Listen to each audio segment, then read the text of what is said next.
Hey, welcome back to Dirt Live. We're here with Oscar Ramos, the SCORE international attorney. Welcome here, Oscar. Thank you, George. And Dr. Amesqua. Yes. Dr. Oscar, we got some great information from you and the doctor, and we're going to have an insurance guy here later on to talk about for the upcoming SCORE Baja 1000, next in November. So, what does SCORE International do to prepare to guarantee the safety of the racers for the racer and their crew when they're down in Mexico? Well, first of all, thank you, George, for having us here tonight. SCORE International goes through a very, very deep research and negotiation with different authorities from federal, state, and municipal levels in Mexico prior to a race. We start about 8 months prior to every race, negotiating with them.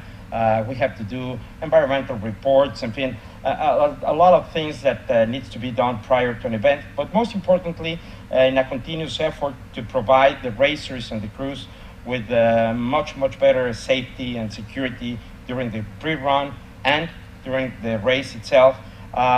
We execute a contract with the city of Ensenada. They provide us all the security, not only on the urban area, but in the suburban area as well, the whole course. Federal, state, and municipal police participate on this. The Mexican Army, the Mexican Navy, it's a real army of personnel that has to be well coordinated to provide the racers a safe course. We really have to thank the governor of the state, the Secretary of Tourism, and the mayor, because they put all this coordination to provide SCORE International and the racers with a safe course. During the race, so if a racer gets in an accident, what does he need to do? We need to explain to these guys in case of an accident. That is very important. We all go down and are very excited about having a fun race and being fast, but sometimes we don't think about what happens if I'm involved in an accident. First of all, report it as soon as possible via the Weatherman channel, which is 151.625, or to any SCORE official available via cell phone or sat phone. That is very important, and please provide the following information. The location of the accident. That is very important, George. Sometimes when people are excited and nervous, they don't tell us exactly where it is. We need, if it's possible, coordinates. We need to know the extent of the accident, if there's injuries, if there is fatalities, and please speak loud, clear, keep calm. It's very important for us to be able to have all that information so we can dispatch the proper medical rescue and emergency rescue. So it's important that stay there if there's injuries or fatalities. Don't leave the scene of the accident, even if it's during the pre-run or during the race. That will make the things worse for investigation purposes and things like that. One thing that is very important is contact your insurance adjuster. Later in the show, we're going to have a representative from Qualitas Insurance Company who will explain us in detail what needs to be done in terms of which number to call and what information you have to have. Something that is very important is that during the pre-run and at the race, always carry your driver's license. We need to have that in case you are involved in an accident. The police officers need to see that. And also during the race, carry your passports. It's very important. Knock on wood, but if in case you have to be transported, flown to the States, U.S. Customs and Border Protection needs to see your documents, your passport. So it's very important to have passport and driver's license at all times. That's a good point, because I know a lot of times when I've been down there, a lot of people leave their passport maybe at the hotel, lock it up in the safe, and that's a good point. And I know, talking to Rick L. Johnson, who we're going to have on next week and talk about his accident down in Baja, him and his wife, and he did point out that was one of the things. Yeah. Take your passport wherever you go. Well, Oscar, how many different agencies participate in the race? Well, it's amazing. We have to talk to Customs, obviously. We need to bring all the vehicles and tools and parts across the border. Immigration. You go from federal, state, and municipal authorities like police, the Department of Health, it's communications and transportation. So there's a lot of people behind the stage that they don't show up too much, but we really need to thank them, because this is a coordinated effort that makes a big show happen and happening successfully. Awesome. Well, Doctor, welcome to the show also.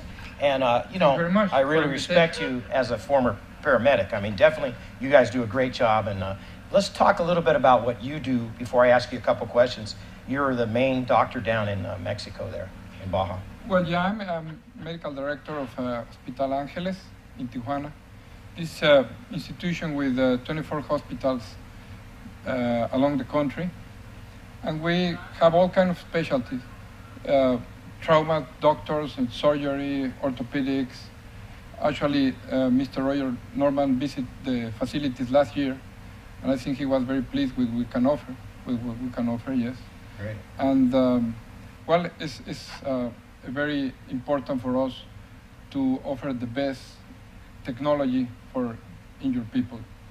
So, how does, a medical response handled during, an accident? How do you handle that? Let's explain how you do that. Sure. Before I tell you how, I think it's very important for you to know that we work in a very close collaboration with the Red Cross of the state of Baja.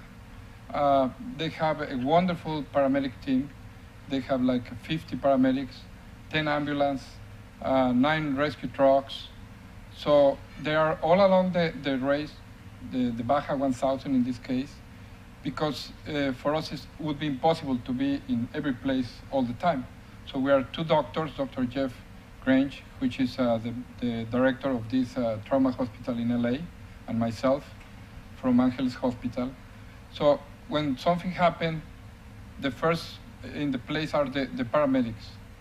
And depending on the injury and depending on the accident, if they can take care of the injured racer, fine, they will do it. If we have to go there, we can go by land, in an ambulance, in a car, or in a chopper. All depends what the problem is and how far of the accident we are. Because this Baja 1000, they can be in San Felipe, or they can be in Ensenada, or in the wherever in the middle of the desert. So we have to get there, evaluate the patient, and then decide if the patient has to go to Belmar Hospital in Ensenada, or the patient has to be transported to the airport in Ensenada, and then if it's an American citizen, they can decide if go back to US, to Mercy Hospital, or to Angeles Hospital in Tijuana. If it's a Mexican racer, it's the same thing, stay in Belmar if it's not a bad injury, or if it's something more serious, they come down to Angeles Hospital. So that's the way we coordinate everything with the Red Cross. The Red Cross has a wonderful truck with monitors and all kind of technology to follow the full race 24 hours. So we can monitor and be there as soon as possible. The chopper in Mexico can fly only during the day, daylight. It's prohibited to fly during the night. But we move cars or ambulance to the scene of the accident. You kind of answered the second question, was kind of like, how do you determine where, which response and where they're going to go?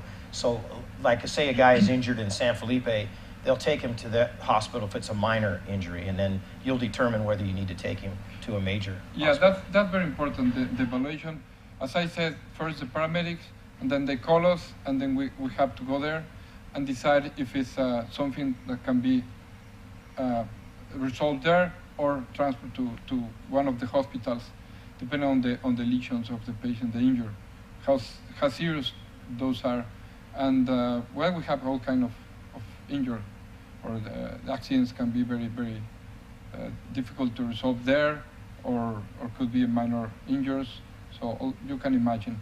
Yeah. So we've got a lot of people watching out there. So maybe we could explain, if they run across somebody that's injured, we don't want them just picking them up and throwing them in a pickup truck. We want to get them, like Oscar talked earlier, there's radio communication, there's plenty of that we can get through the weatherman, and we want to wait till the medical help gets there.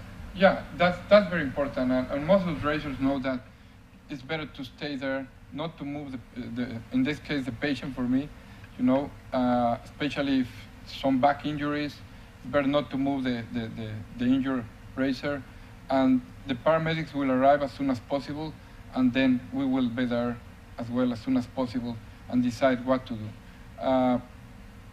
The paramedics are very well trained. I'm very, very impressed with the training of these paramedics. As I said, there are around 50 paramedics, Wow. and they have all these qualifications with the special Credentials. credentials. The doctors, we all have the ATLS, the Advanced Trauma Life Support Training, which is specialized for these kind of injuries, you know. And we have at Angeles Hospital on call the trauma surgeons just in case we need them, 24 hours during the race. And I know, down at San Felipe, we had the big mobile command center, and it was incredible. The first time I got to see that. That's bigger than anything I've ever seen, in the United States. That's definitely a beautiful deal down there in Mexico. So yeah, the Red Cross makes a wonderful, wonderful job. So really, people need to know that, make sure, bring that passport, have your driver's license, like Oscar said, and anything else you can think they need to maybe get some first aid kits, maybe have some first aid kits with them, just in case. Well, yeah, that's always good. Yeah, definitely. First aid is You never know. sometimes, yeah, sometimes it could save your life. Well, it looks like you're going to be a busy guy at the 1,000. We are actually very busy. You're always busy. Yeah, that's true. But you guys do a great job. I know you're right on top of it, and it's a great job you guys do. But we would like that people understand that it's better to prevent, Right. So everything they can do to prevent an accident, that would be better. Yeah, than driving having up an and down the accident. highways and be safe. That is Just correct. think about you want to make it home. Mhm. That is correct. Well, Oscar, thank you very much for Thank bringing you. him here and sharing all this information. Thank you very much, Doctor. Thank you. I Good look night. forward to seeing you down there. Absolutely, we'll be there. All right, well, we're going to take a commercial break, and we'll be right back with Ramon with the insurance information for you, right here on Dirt Live.